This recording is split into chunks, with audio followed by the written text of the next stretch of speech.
আসসালামু আলাইকুম। আমি পিস্টনের রিং বসাইতেছি। দেখেন এই রিংয়ের কিন্তু এখানে 5টা রিং আছে। 5টা রিং কোন কোন পজিশনে বসবে আমি এই পজিশনগুলো দেখাবো। দেখেন 3টি রিং বসাইতেছি। প্রথমেই ওয়েল্ডিংয়ের 3টি রিং বসাবো, কিন্তু রিং বসানোর আগে আমার হাতে দেখেন 3টি রিং কিন্তু আমি আলাদা করে রেখেছি, আপনাদেরকে বোঝানোর ট্রাই করতেছি। এখানে দেখেন আমি বাংলা ভাষায় যেটা বলতেছি সেটা হচ্ছে, দেখেন যে আপনার স্প্রিং যেটা আছে রিং, স্প্রিং রিং, ওই রিংটা কোন পজিশনে বসবে আমি ওটা কিন্তু আমি আপনাদেরকে প্রথমেই দেখাইতেছি। অবশ্যই সম্পূর্ণ ভিডিওটা দেখবেন, তখন কিন্তু আপনি বুঝতে পারবেন। অনেক সময় কিন্তু যারা পিস্টন চেঞ্জ করে, সিলিন্ডারের কাজ করে, তখন কিন্তু রিংটা বসাইতে পারেন। রিংটা হয়তো পজিশন মানে 100% পজিশন যাতে এই পজিশনে বসে না। দেখেন এখানে কিন্তু রিংয়ের মাথা দুইটা একসাথে করলে একটা হচ্ছে ডাব্লিউ আবার হবে এম। এখন ডাব্লিউটা কোন দিকে থাকবে এটা কিন্তু একটা প্রশ্ন হয়ে দাঁড়ায়, যার কারণে আমি ডাব্লিউটা আমি আপনাদেরকে বোঝাইতেছি। এখানে কিন্তু দেখেন রিংয়ের মাথা দুইটা একসাথে আমি করতেছি, তখন কিন্তু এখানে এক পাশে হবে ডাব্লিউ আর এক পাশে হবে এম। কারণ এখানে আপনার ডাব্লুটা থাকবে সবসময় উপরের দিকে। যদি ডাব্লু করে আপনি রিংটা বসান ওটাই হবে সঠিক, আর যদি আপনি এম পজিশনে বসান এটা কিন্তু সঠিক হবে না।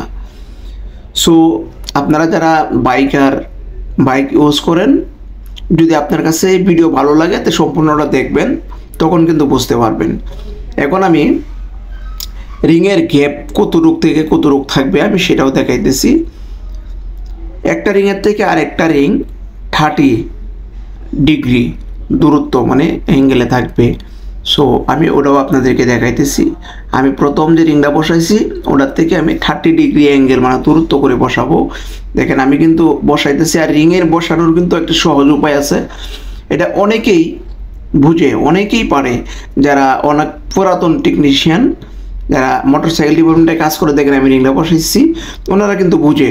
আর যারা নতুন সবে মাত্র এই লাইনে আসছে কিছুদিন, 2-4-5 বছর, ওনারা কিন্তু আসলে এটা সঠিকভাবে বসাইতে পারে না। আমি রিংটা কি পজিশনে বসাইতেছি দেখেন, আমি কিন্তু 30 ডিগ্রি দূরত্ব করে বসাইছি। বাট এটা হলে 30 ডিগ্রি হলে আপনার পজিশনটা ঠিক হবে আর কি। দেখেন আমি কিন্তু দেখাইতেছি 30 ডিগ্রি মানে দূরত্ব পজিশনে বসাইছি।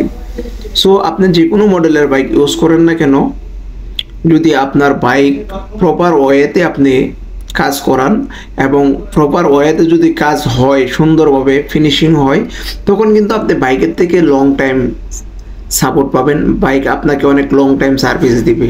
সো এটার পাশাপাশি আরেকটা বিষয়, আপনারা যারা বাইকের কাজ করান, বাইক চালান, বাইক যারা রাইডার, এই পিস্টন যখন লাগাবেন অবশ্যই চেষ্টা করবেন যে বাইকের সাথে যে হয়তো অল্প তেল থাকে, তখন কিন্তু সেক্ষেত্রে আপনি কার্বন ক্লিনার ঢেলে নিতে পারেন।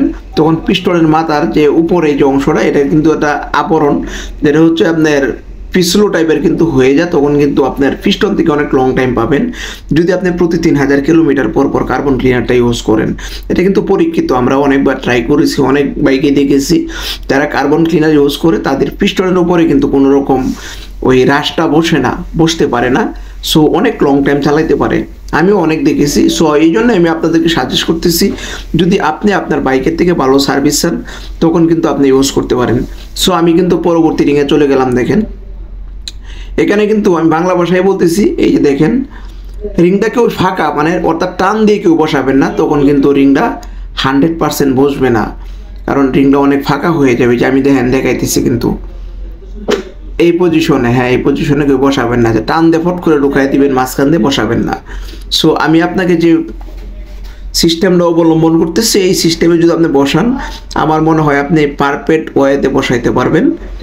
দেখেন আমি কিন্তু ঘুরান দিব রিংটা, খুব সুন্দর মতো ওর পজিশনেও চলে যাবে, আমার রিং টানতে হচ্ছে না। দেখেন আমি কিন্তু খুব স্মুথভাবে বসাই দিচ্ছি। যখন আপনি টান দিয়ে বসাবেন তখন কিন্তু রিংটা 100% বসবে না।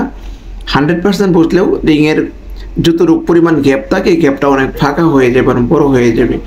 আর রিংয়ের কিন্তু একটি উল্টা ভাব আছে, উল্টা ভাবটা আপনারা কেমনে বুঝবেন দেখবেন। উপরের যে রিংটা আছে সাদা রিং, আমি বাংলা ভাষায় বলতেছি বাট রিংয়ের নাম বলি নাই, ওই সাদা রিংয়ের কিন্তু দেখবেন এক পাশে দাঁড়ালো আর এক পাশে হচ্ছে আপনার মানে একবারে সমান, মানে এই পাশ দুইটা একটু দেখে শুনে বসাবেন কোন পাশটা কোন দিকে থাকে। আমি আসলে ভিডিও তো আমার ক্যামেরায় তো হাই না যে আমি আপনাদেরকে খুব ভালোভাবে বুঝাইতে পারতেছি না, তবে দাঁড়ালো অংশটা উপরের দিকে দিবেন। এই দেখেন আমি খুব সুন্দর মতোই কিন্তু রিং বসায় দিচ্ছি, রিংয়ের কোনো ঝামেলা নাই, খুব রিল্যাক্সে স্মুথভাবে বসে পড়ছে। সো আপনাদের কাছে যদি ভালো লাগে এমন নতুন নতুন ভিডিও পাইতে চান এবং দেখতে চান, তাহলে আমার সাথেই থাকতে পারেন, ওয়ার সজীবের পাশেই থাকতে পারেন, তখন কিন্তু আপনি নতুন নতুন ভিডিওগুলো পেয়ে যাবেন। সো সবাই ভালো থাকবেন, সুস্থ থাকবেন, পরবর্তীতে নতুন ভিডিও পাওয়া